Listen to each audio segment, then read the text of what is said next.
Assalamualaikum warahmatullahi wabarakatuh. Alhamdulillahilladzi hadana lil Islam wa manna alaina bih wa akhrajana fi khairi ummatin fanas'aluhu at-taufiqa lima yuhibbu wa yarda wal hifdha mimma yakrahu wa yaskhad. Fanusalli wa nusallimu ala habibina wa sayyidina Muhammad bin Abdillah wa ala alihi wa ashabihi wa man sara ala nahjihi ila yaumil qiyamah. Amma ba'd. Ikhwan wa akhwat rahimani wa rahimakumullah, kita lanjutkan pelajaran kita, yakni dengan kitab Syarhus Sunnah oleh Al-Imam Abu Muhammad Al-Barbahari rahimana wa rahimahullah. Selanjutnya berkata Al-Imam Al-Barbahari, wa idza ra'aita ar-rajul yat'anu ala ahadin min ashabi Rasulillah sallallahu alaihi wasallam wa radhiyallahu anhum fa'alam annahu sahibu hawa wa sahibu qawla su'in wa sahibu qawli su'in. Apabila engkau melihat seseorang mencerca salah seorang dari sahabat Nabi sallallahu alaihi wasallam, fa'alam annahu sahibu hawa, maka ketahuilah bahwa dia itu adalah pengikut hawa nafsu, wa sahibu qawli su', dan orang yang mengucapkan perkataan yang buruk. Liqauli Rasulillah sallallahu alaihi wasallam, karena Rasulullah sallallahu alaihi wa alihi wasallam bersabda, idza dzukira ashabi fa amsiku, apabila para sahabatku disebut, fa amsiku, maka tahanlah diri-diri kalian. Faqad alima an-nabiyyu sallallahu alaihi wasallam ma yakunu minhum minaz zalal ba'da mautih falam yaqul fihim illa khaira. Dan juga Rasulullah sallallahu alaihi wasallam telah mengetahui apa yang akan terjadi di antara mereka daripada zalal, ketergelinciran mereka sepeninggal beliau. Falam yaqul fihim illa khaira, namun beliau tidak berbicara tentang mereka melainkan kebaikan. Wa qauluhu, dan juga Rasulullah sallallahu alaihi wasallam bersabda, daru ashabi la taqulu fihim illa khaira, tinggalkanlah para sahabatku dan janganlah kalian berbicara tentang mereka melainkan dengan kebaikan. Wa la tuhaddits bi syai'in min zalalihim, kata Imam Al-Barbahari, dan janganlah engkau berbicara sedikit pun tentang ketergelinciran mereka. Wala harbihim wala ma ghaba anka ilmuhu, dan juga jangan berbicara tentang peperangan yang terjadi di antara mereka, tidak pula berbicara tentang apa-apa yang engkau tidak punya ilmu tentangnya. wa la tasma'hu min ahadin yuhadditsu bih, dan janganlah engkau mendengar seorang pun yang berbicara. Fa innahu la yaslamu laka qalbuka illa sami'ta in sami'ta. Karena sesungguhnya kalau engkau mendengar pembicaraan tentang keburukan-keburukan mereka, keburukan-keburukan para sahabat, niscaya hatimu tidak akan selamat dari apa yang engkau dengar.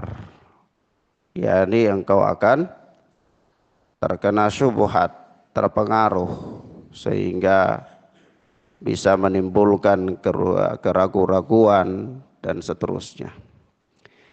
Taib, ikhwan wa akhwat, ucapan Al-Imam Al-Barbahari ini jelas ya, paham maknanya. Baik, kata beliau, kita lihat Al-Imam Al-Barbahari di poin ini, di bab ini beliau sebenarnya ingin menjelaskan kepada kita tentang keutamaan para sahabat dan adab yang harus diperlakukan terhadap mereka.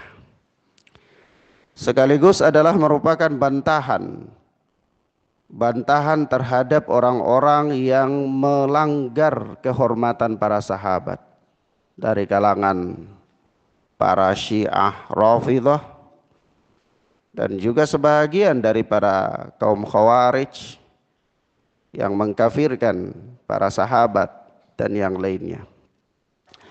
Maka kata beliau, apabila idza ra'aitar rajula yat'anu ala ahadin min ashabi Rasulillah, kalau engkau melihat seseorang dia berbicara dengan nada mendiskreditkan salah seorang dari sahabat Nabi sallallahu alaihi wasallam, fa'lam annahu sahibu hawa wa sahibu qauli su'in. Maka ketahuilah bahwa dia ini adalah pengikut hawa nafsu. Nah, kenapa ya ikhwan? Karena para pengusung kesesatan dari kalangan para ahlul bid'ah itu mereka mempunyai tanda-tanda, mereka mempunyai alamat. Nah, tanda-tanda ahlul bid'ah itu adalah mencerca para sahabat, mencerca para sahabat.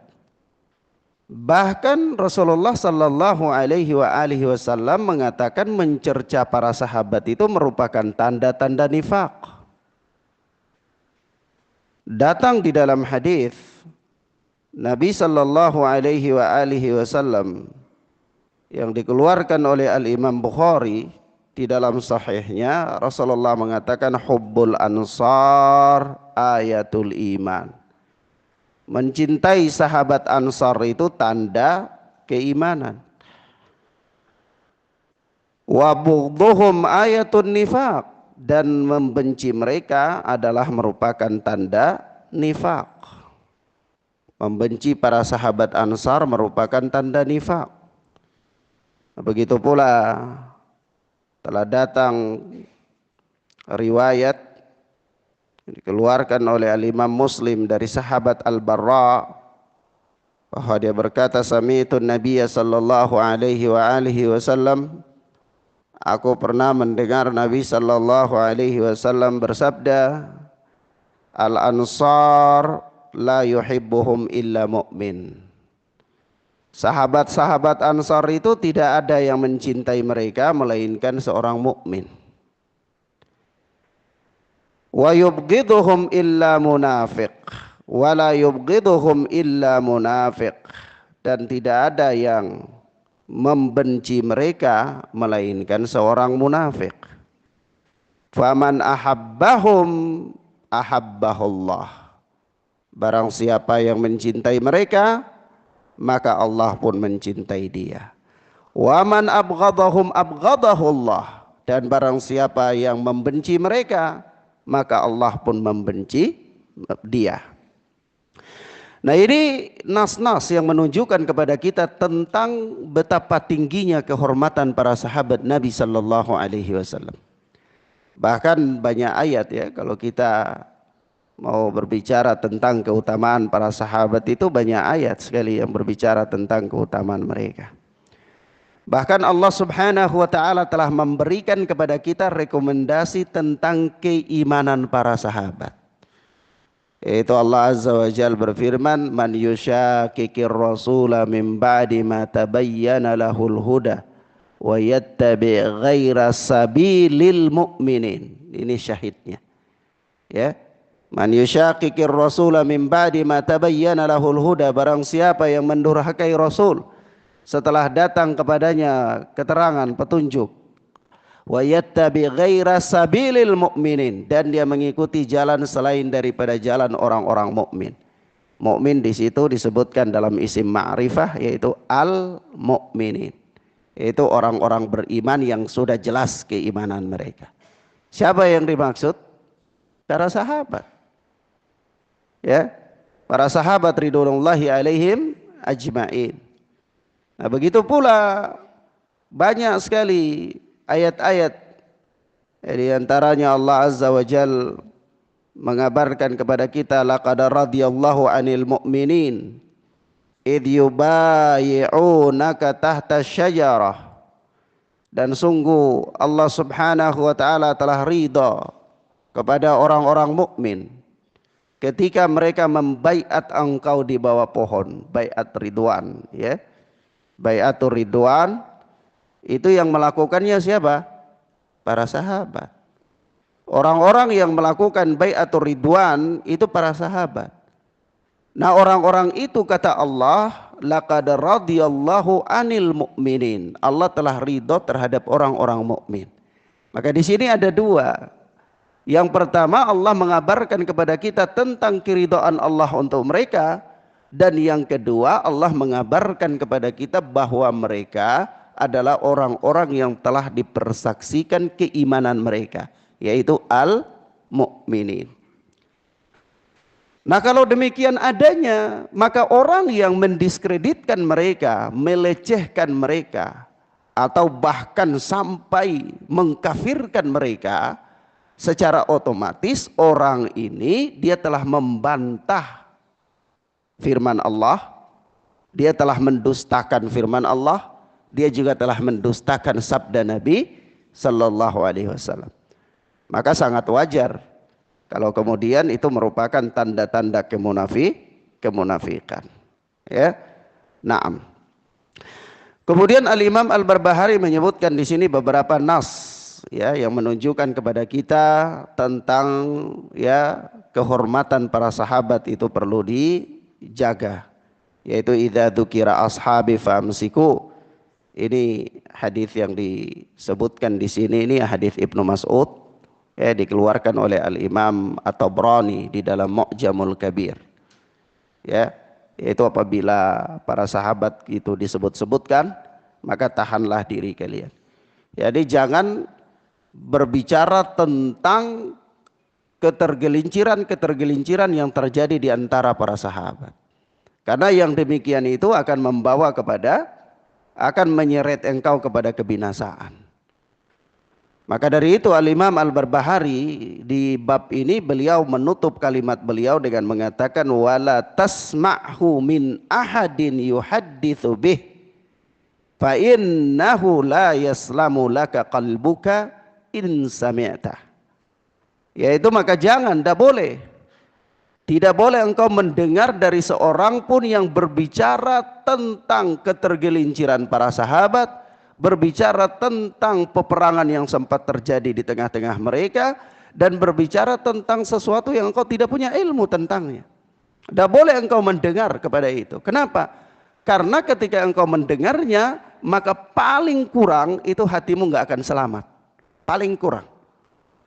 Maka dari itu para ulama mengatakan kepada kita, risiko paling terburuk, paling kecil keburukannya dari mendengarkan ahlul bid'ah, itu hatimu menjadi ragu. Itu risiko paling terburuk. Ya, hatimu menjadi paling ringan. Resiko paling ringan ketika engkau mendengar pembicaraan ahlul bid'ah, orang-orang yang menyimpang, itu hatimu menjadi ragu tentang kebenaran. Nah, kalau resiko paling terbesarnya apa? Ya engkau ikut mereka. Resiko paling terkecilnya kalau engkau tidak bisa ikut mereka, maka paling terkecil engkau jadi ragu terhadap kebenaran. Nah, kalau engkau terbiasa mendengarkan tentang peristiwa-peristiwa yang terjadi di antara para sahabat, itu diangkat ke permukaan, kemudian dibahas dengan pembahasan yang mendiskreditkan mereka, seolah-olah di antara para sahabat ini orang-orang yang ambisi dengan kekuasaan. Ya, misalnya ketika berbicara tentang apa yang terjadi di antara Ali bin Abi Thalib dan Muawiyah bin Abi Sufyan radhiyallahu taala anhum. Lalu di framing sedemikian rupa seolah-olah Muawiyah bin Abi Sufyan adalah orang yang rakus dengan jabatan, ya, orang yang ambisi dengan kekuasaan. Kemudian begitu pula memframing peristiwa yang terjadi di dalam fitnah perang Jamal, sehingga mengatakan bahwa para wanita boleh untuk keluar ke jalan-jalan, berdemonstrasi, berperang bahkan. Kenapa? Karena Aisyah radhiyallahu taala anha pernah jadi panglima perang di perang Jamal. Ya. Mafhum ya, ikhwan?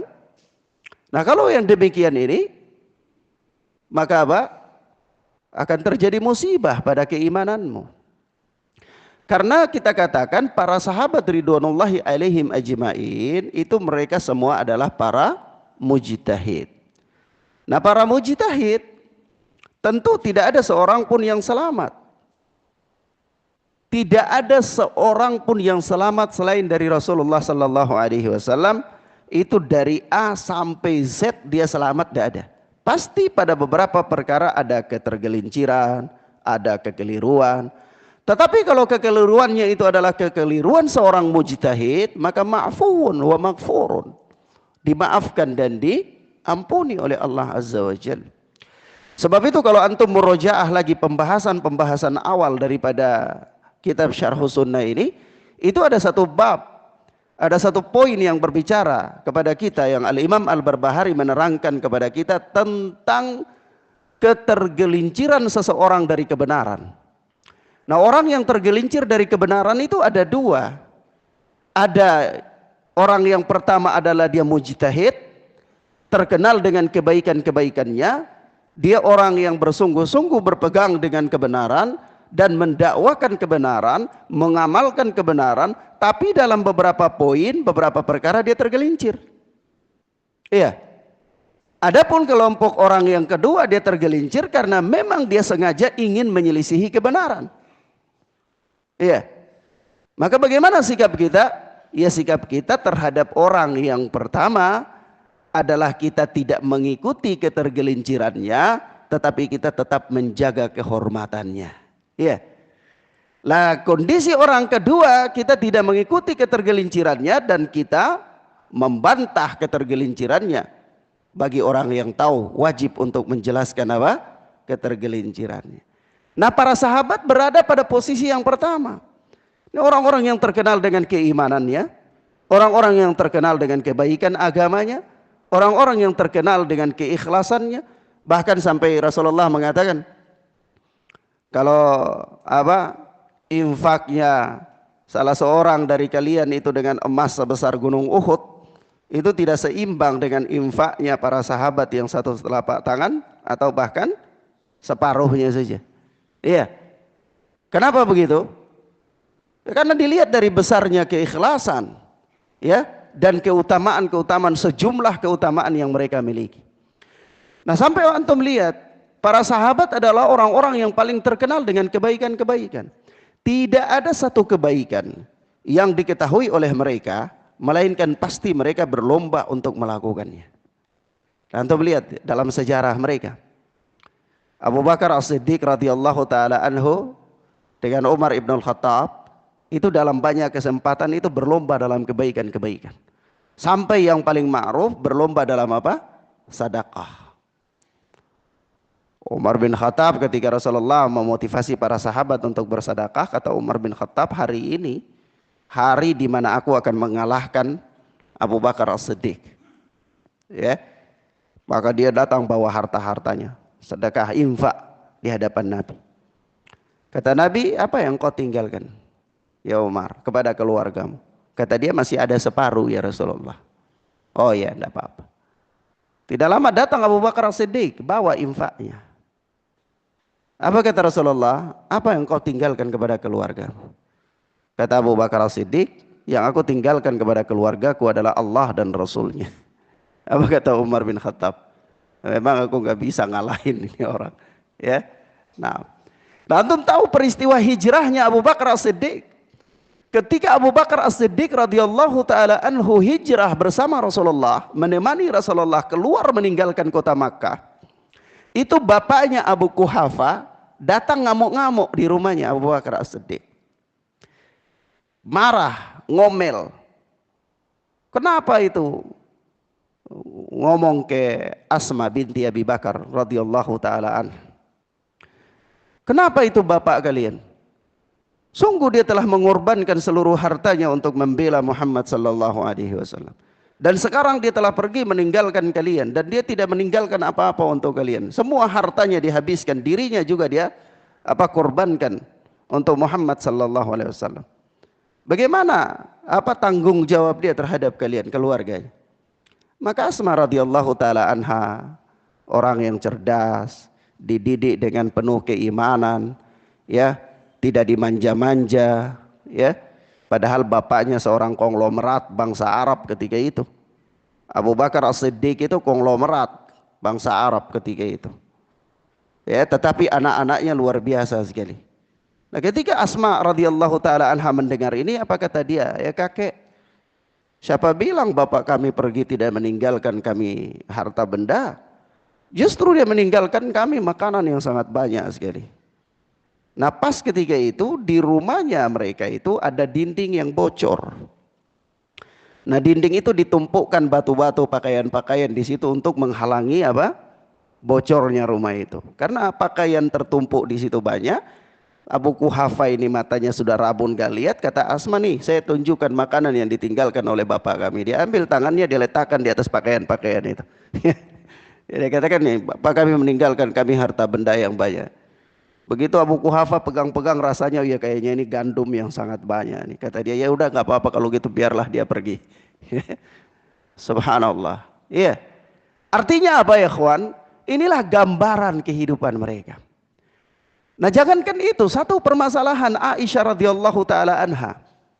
Ketika peristiwa cerita ifki terjadi seputar beliau, itu sampai akhirnya Rasulullah sallallahu alaihi wasallam datang kepada Aisyah dan mengatakan, ya Aisyah, engkau punya pilihan, saya beri engkau pilihan. Tapi jangan engkau pilih dulu ini pilihan sampai engkau musyawarah dengan orang tuamu. Ya, kalau engkau pilih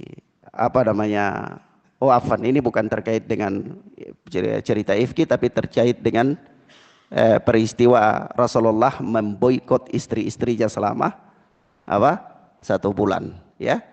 Nah, lalu Rasulullah datang dan Rasulullah katakan, kalau engkau mau dunia, aku berikan kepada engkau dan bisa kita berpisah. Tapi kalau engkau pilih Allah dan Rasul, ya maka ya itu yang terbaik. Tapi jangan engkau berikan keputusan sampai engkau musyawarah dengan kedua orang tua. Ketika mendengarkan itu, Aisyah mengatakan, apakah hanya untuk perkara kecil ini saya harus musyawarah dengan orang tua saya? Tidak ada urusan, saya pilih Allah dan Rasul. Ya, subhanallah. Artinya apa ya kawan? Ya mungkin kalau bagi kita bahasa itu sederhana saja dan mungkin kita gampang untuk mengatakan. Tapi coba antum bayangkan, antum berada dalam posisi yang sudah sangat demikian adanya, ya, sekarat.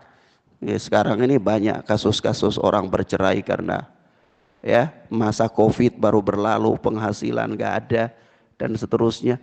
Tapi coba ada kondisi yang lebih genting dari itu lagi. Lalu antum bayangkan bagaimana para sahabiah ini, mereka memilih Allah dan Rasul dan mengorbankan dunia mereka untuk itu.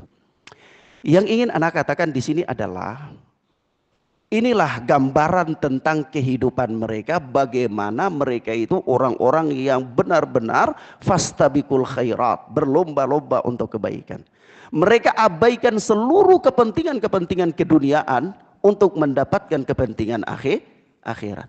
Lah kalau orang-orang yang terkenal dengan kehidupan mereka seperti ini, lalu ada pada mereka hal-hal yang memang merupakan tabiat manusia, ketergelinciran, lalu itu dijadikan sebagai bahan untuk mendiskreditkan mereka, mencaci mereka, bahkan untuk mengkafirkan mereka, maka ini sudah keterlaluan banget.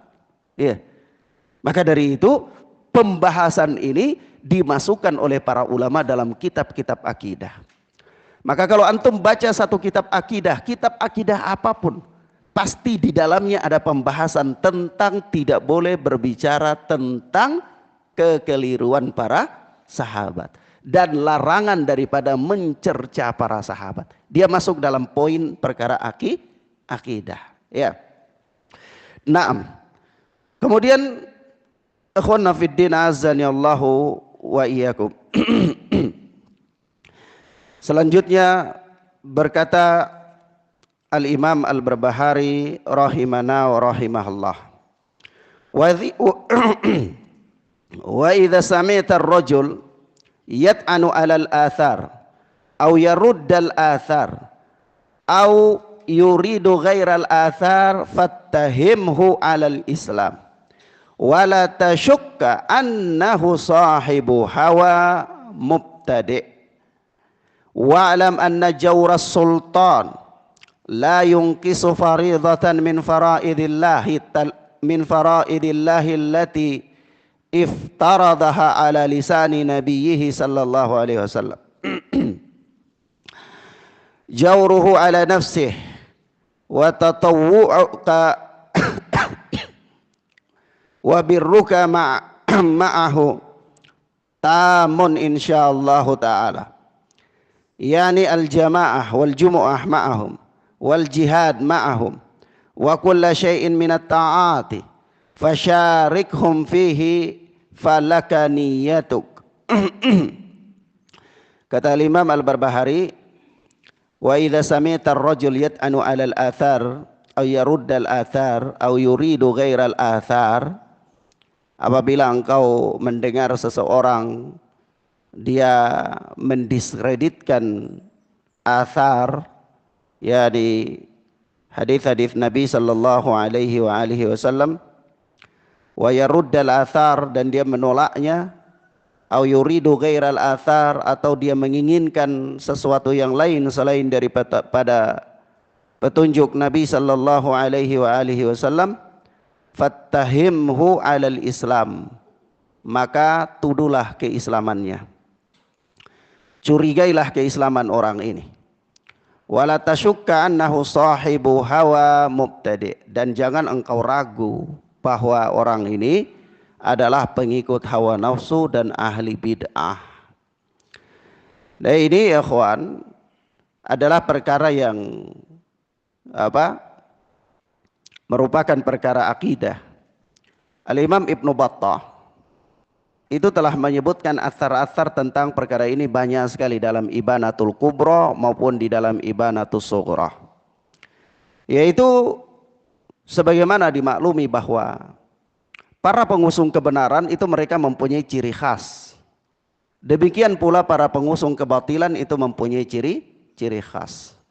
Dan telah dimaklumi bahwa para pengusung kebatilan dan ahlul bid'ah itu mereka tidak ridho dengan hadis-hadis Nabi sallallahu alaihi wasallam. Mereka tidak ridho. Kenapa mereka tidak ridho? Karena hadis-hadis Nabi itu adalah merupakan penghalang bagi mereka untuk berkreasi di dalam agama. Ya, mereka memodifikasi agama nggak bisa. Kenapa? Terhalang oleh hadis-hadis Nabi sallallahu alaihi wasallam. Sebab itu mereka paling membenci hadis-hadis Nabi. Ya, maka ciri khas mereka adalah menolak hadis-hadis Nabi dan menolak orang-orang yang memperjuangkan hadis Nabi, yaitu ahlul athar.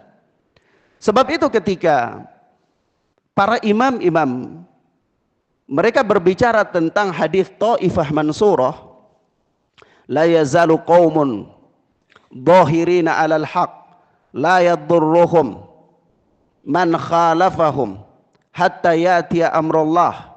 Senantiasa ada satu kelompok yang selalu berada di atas kebenaran, tidak akan menyelisihi mereka Orang yang menyelisihi tidak akan membahayakan mereka. Orang yang menyelisihi mereka sampai datang keputusan Allah. Maka ketika orang yang berada di atas kebenaran yang mendapatkan pertolongan Allah ini ditanya kepada para imam-imam ahlul hadis seperti Al-Imam Ahmad, Al-Imam Asy-Syafi'i, ditanya siapa mereka, maka Al-Imam Ahmad mempunyai keterangan bahwa aku tidak tahu lagi, kalau bukan ahli hadis maka aku tidak tahu siapa mereka. Kalau At-Taifah Al-Mansurah itu bukan ahlul hadis, maka aku tidak tahu siapa mereka. Dan seluruh para imam ahlu sunnah mempunyai pendapat yang sama. Nah, para ahlul bid'ah mereka sangat mendiskreditkan para ahlul hadis. Sampai-sampai mereka mencela para imam-imam, orang-orang sejak zaman Al-Imam Asy-Syafi'i, zamannya Al-Imam Ahmad, itu mereka sudah mendiskreditkan para imam-imam ahlul hadis. Di antara mereka ada yang mengatakan bahwa ya Imam Ahmad, Imam Syafi'i itu hanya berbicara seputar masalah celana dalam wanita saja. Ya, ini masalah haid, masalah nifas, masalah iddah, masalah pernikahan. Itu sih mereka bicarakan. Tidak ada fikih waqi, nggak ada. Nggak ada politik praktis, nggak ada. Ya, mereka nggak bicara tentang jihad dan seterusnya. Nah, begitu pula sampai pada zaman ini. Mereka mengatakan, Abdullah Azzam mengatakan di dalam bukunya Tarbiyah Jihadiyah, itu Syekh Ibnu Baz, itu mereka ulama-ulama mirwahah, ulama kipas angin, yakni duduk di bawah kipas angin aja. Ulama warak, ulama yang hanya tahu menulis, tapi bukan ulama yang berjihad. Jadi kalau mau tanya tentang jihad, jangan tanya ke ulama ini, ya. Mereka nggak mengerti. Mereka cuma tahu semasalah fikih saja. Tapi tanyalah kepada ahlut thugur. Siapa itu ahlut thugur menurut mereka? Ahlut thugur menurut mereka adalah para jihadis. Nah, ini yang pemahaman ini kemudian diadopsi oleh Imam Samudra dan kawan-kawannya, ya, di Republik ini. Maka ikhwan fillah azani Allah wa iyyakum, pembagian para ulama seperti ini. Dan untuk mendiskreditkan para ulama ahlul hadis seperti ini adalah merupakan ciri khas ahlul bid'ah, yang dengannya dia ingin menolak para ulama ahlul hadis, dan dia ingin menaikkan posisi orang-orang yang dianggap ulama itu kepada posisi ulama. Tapi karena kalau menggunakan jalur ilmiah itu tidak bisa, karena kredibilitas keilmuan mereka belum sampai, makanya dibagi-bagi supaya kalau di bidang ini ya dia memang ahli, naiklah posisinya dia. Maka tokoh-tokoh seperti Sayyid Qutb yang mengkafirkan seluruh kaum muslimin dalam tafsirnya Fi Zilalil Quran, nah itu diangkat sebagai ulama, ya. Kemudian Abdullah Azzam, tokoh jihadis di Afghanistan, dianggap juga sebagai ulama. Nah, jadi begitulah cara mereka. Di sisi lain mereka memerangi ulama ahlul hadis. Mereka memerangi itu Syekh Ibnu Baz itu cuma duduk di bawah kipas angin berfatwa saja, menggunakan minyak wangi yang harum. Kami sisir rambut kami itu dengan magazen senjata, gitu. Ya, roti kami, makanan kami itu kalau lempar unta mati. Ya, inilah perjuangan untuk Islam. Cuman duduk di bawah AC nulis, apa itu bukan perjuangan. Inilah pola mereka. Maka dari dulu sebenarnya para ulama sudah menasihatkan dari metode yang demikian. Maka antum tahu Imam Al-Barbahari hidup di tahun berapa? Nah, 320 berapa? 329. Itu beliau sudah memperingatkan. Ternyata di atas beliau ada lagi yang memperingatkan, yaitu apa? Idza ra'aitar rajula yad'anu 'alal athar kalau engkau melihat seseorang mendiskreditkan hadis-hadis Nabi, au yaruddal athar, atau dia menolak hadis-hadis Nabi, au yuridu ghairal athar, atau dia menginginkan sesuatu selain daripada hadis Nabi, fattahimhu alal Islam, tuduhlah keislaman dia. Kenapa? Karena itu merupakan cirinya orang-orang menyimpang yang ingin mencari penyimpangan, itu selalu mencari-cari jalan dengan cara membantah, mendiskreditkan para ulama ahlul hadis. Ya, naam. Maka itulah caranya ahlul bid'ah. Jadi kalau ahlul bid'ah, antum sampaikan kepada dia hadis yang bertentangan dengan keinginan hatta hadis sahih, dia marah. Nanti lama-lama dia katakan kepada antum, apa itu sedikit hadis, ya. Apalagi kalau antum bacakan kepadanya kullu bid'atin dolalah wa kullu dolalatin finnar, ya. Setiap bid'ah itu sesat, setiap kesesatan di neraka. Antum baca hadis ini apa itu? Sedikit, bukan begitu maksudnya, ditakwil lagi, dipelintirkan lagi. Kalau antum bacakan kepada dia hadis iftirakul ummah, perpecahan umat 72-nya diancam dengan neraka, satu yang selamat, dibilang salah, itu enggak benar. Ya, karena perpecahan itu rahmat, perselisihan itu rahmat, maka yang benar satu di neraka, 72-nya di surga, dibalik. Ya, begitu. Sebagaimana yang dikatakan oleh, dan Anda dengar sendiri dari Mustafa Ya'qub, semoga Allah mengampuni dosa-dosanya, mantan imam Masjid Istiqlal. Katakan hadis ini terbalik, kata dia. Dan itu Anda dengar sendiri dari ceramahnya ketika dia berkunjung ke Jayapura, dan waktu itu Anda di sana. Ya, di salah satu masjid namanya Fajrul Islam, dia berdiri dan dia mengatakan, apa hanya karena masjid ini waktu itu dakwah Quran dan Sunnah sudah mulai bersinar di Papua, di Jayapura, maka orang-orang yang sakit hati dengan dakwah Al-Quran dan Sunnah mendatangkan Mustafa Ya'qub untuk membendung dakwah ana di sana. Dan ana hadiri dakwanya, ceramahnya ana hadiri di Masjid Fajrul Islam. Dia berdiri dengan gagahnya, musbil dan cukur jenggotnya. Lalu dia mengatakan bahwa apa hanya karena hadis ini saya harus diundang datang ke Papua ini. Hadis iftirakul ummah, dia bacakan hadisnya dan dia katakan ini hadis tidak benar, terbalik. Hadisnya itu yang benar harusnya 72-nya di surga dan satunya di neraka. Kenapa? Karena perselisihan itu rahmat. Perselisihan itu apa? Rahmat. Dan inilah cara ahlul bid'ah. Cara apa ya, ikhwan? Ahlul bid'ah. Maka kalau antum gak punya ilmu terlalu dalam, lihat aja ada orang yang mencela ahlul hadis, sudah itu ahlul bid'ah. Dan di zaman ini banyak. Ada sebagian anak-anak muda, ya, yang belajarnya enggak tuntas, enggak pernah duduk di majelis para masyayikh kibar, itu mulai berbicara tentang irja. Ini zaman orang lagi hobi bicara tentang irja. Jadi kaum muslimin yang tidak sepaham dengan dia dikatakan murji'ah. Sampai Al-Alama Albani pun mau dituduh murji'ah. Nah, ini repot. Ya. Nah, kalau orang sudah sampai pada berbicara yang kayak demikian, itu masih dianggap dai apa enggak? Enggak lagi, itu ahlul bid'ah, sudah, tinggalkan. Ahlul bid'ah. Bicara tentang kehormatan para ulama, seenaknya dia saja. Bicara tentang kehormatan para ulama seenak dia.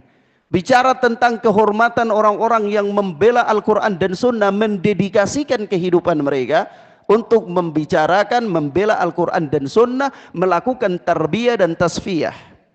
Lalu seenaknya saja dia berbicara tentang mereka. Padahal apa? Daging para ulama adalah racun.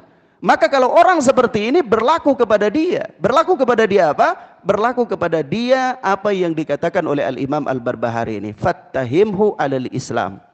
Ya, tuduhlah keislamannya. Artinya orang ini tidak berada di atas manhaj yang hak.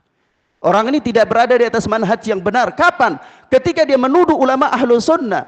Dia mencari-cari kekeliruan para ulama ahlul hadis, lalu dia publikasikan sebagai perkara yang begitu besar ketersesatan mereka, sementara penyimpangan ahlul bid'ah dia diamkan. Penyimpangan ahlul bid'ah dia diamkan, lalu ketergelinciran para ulama ahlul hadis dia besar-besarkan. Apa maksud dia? Kalau bukan untuk menyerang para ahlul hak, iya, Nah, kalau maksudnya untuk menyerang ahlul haq, maka sudah ada pada dirinya ciri sebagai ahlul bid'ah. Fattahimhu alal Islam. Maka dari itu para ulama salaf punya kaidah begini. Kalau kita nukilkan kalimat-kalimat mereka satu persatu itu terlalu banyak sekali. Tapi ada kaidah umum mengatakan begini. Idza ra'aitar rajula yubghidu fulanan wa addu rijalan min ashabil hadits fattahimhu ala din. Kalau engkau melihat seseorang dia membenci salah seorang ahlul hadits atau dia menolak mendiskreditkan para ahlul hadits, maka tuduhlah agamanya. Tuduhlah agamanya. Artinya dia ini tidak berada di atas manhaj yang benar. Orang ini tidak berada di atas manhaj yang benar. Nah, jadi kalau antum tidak punya ilmu yang banyak untuk mengenal siapa pengusung kebatilan dan siapa pengusung kebenaran, maka lihat saja dari ciri orang itu. Kalau dia banyak mendiskreditkan para ulama yang terkenal dakwah mereka, terkenal dengan keilmuan mereka, maka ketahuilah dia itu pada dirinya ada ciri-ciri ahlul bid'ah.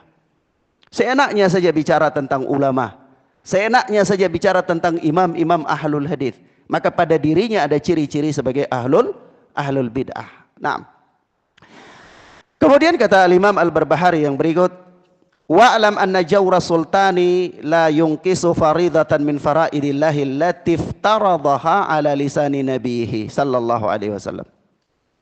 Ketahuilah bahwa kejahatan penguasa atau kezaliman penguasa itu tidak mengurangi kewajiban dari kewajiban-kewajiban yang Allah wajibkan melalui lisan Nabi sallallahu alaihi wasallam. Jauruhu ala nafsi, karena kejahatannya, kedolimannya penguasa itu adalah untuk dirinya. Wa tatawwu'uka wa birruka ma'atamun insyaallah. Sementara kebaikan dan ketaatanmu bersama dengannya, bersama dengan penguasa itu adalah merupakan pahala yang baik insyaallah. Yakni al-jamaah wal jumu'ah ma'ahum. Yang dimaksudkan adalah solat berjamaah, solat Jumat, wal jihad, dan jihad bersama dengan mereka. Wa kulla syai'in minat ta'at, dan seluruh kebaikan-kebaikan yang dilakukan oleh para penguasa, fasyarikhum fi tilka, fasyarikhum fihi falaka niyatuk. Maka ikutilah mereka. Seluruh ketaatan-ketaatan, amal-amal baik yang dilakukan oleh penguasa, maka ikutilah mereka dalam hal itu. Nah, bagimu adalah niatmu. Nah, di sini ya ikhwan, paham maksudnya ini kalimat Imam Al-Barbahari. Maksud Imam Al-Barbahari itu begini. Penguasa itu kalau antum dapati pada dirinya kezaliman, selama dia masih mukmin, dia masih muslim, ya, lalu antum dapati pada dirinya kezaliman, kekurangan-kekurangan, maka kekurangan-kekurangan penguasa itu tidak mengurangi kewajiban yang Allah wajibkan kepada Anda.